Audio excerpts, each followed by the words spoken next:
యోగా గురువు రామ్దేవ్ బాబా గురించి ప్రత్యేక పరిచయం అక్కర్లేదు. అయితే కొంతకాలంగా ఆయన యోగాతో కంటే వివాదాలతో ఎక్కువ సహవాసం చేస్తున్నారు. తాజాగా కేరళలోని పాలక్కడ్ జిల్లా కోర్టు రామ్దేవ్ బాబా పతాంజలి ఆయుర్వేద సంస్థ ఎండి బాలకృష్ణకు బిగ్ షాక్ ఇచ్చింది. పతాంజలి ఆయుర్వేద్ తన ఆరోగ్య సంరక్షణ ఉత్పత్తులపై తప్పుదోవ పట్టించే ప్రకటనలు చేస్తోందని కేరళ డ్రగ్ రెగ్యులేటర్స్ ఫిర్యాదు చేసింది. 2023 నవంబర్లో కన్నూరుకు చెందిన ఆఫ్థమాలజిస్ట్ కేవి బాబు దాఖలు చేసిన పలు ఫిర్యాదులను పరిగణనలోకి తీసుకుంటూ కేరళ ఔషధ నియంత్రణ విభాగం రాష్ట్రంలోని తన కార్యాలయాన్నిటికీ ఆదేశాలు జారీ చేసింది.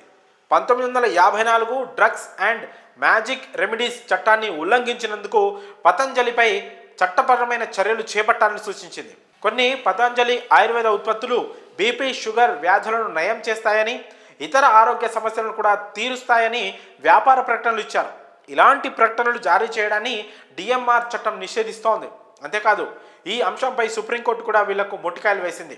తప్పుడు ప్రకటనలు చేసినందుకు క్షమాపణలు చెబుతూ యాడ్ ఇవ్వాలంటూ ఆదేశించింది. అయితే తాజాగా పాలక్కడ్ జిల్లా కోర్టు బాబా రామ్దేవ్, బాలకృష్ణపై అరెస్ట్ వారెంట్ జారీ చేసింది. మరి దీనిపై బాబా రామ్దేవ్ ఏ విధంగా స్పందిస్తారనేది ఆసక్తికరంగా మారింది. ఈ పతాంజలి ప్రొడక్ట్స్కు సంబంధించి అనేక ఆరోపణలు వస్తున్న విషయం అందరికీ తెలిసిందే.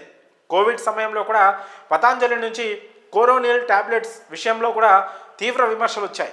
కోరోనిల్ కరోనాను తగ్గిస్తుందని 100 మందిపై తాము ప్రయోగం చేశామంటూ సంచలన ప్రకటన చేసిన పతాంజలిపై అప్పట్లో కేంద్ర ప్రభుత్వం కూడా సీరియస్ అయింది. ఇప్పుడు పాలక్కడ్ కోర్టు కూడా పతాంజలి తప్పుడు ప్రకటనలపై ఆగ్రహం వ్యక్తం చేసింది. మరి ఈ విషయంలో మీ అభిప్రాయాలను కామెంట్స్ రూపంలో తెలియజేయండి.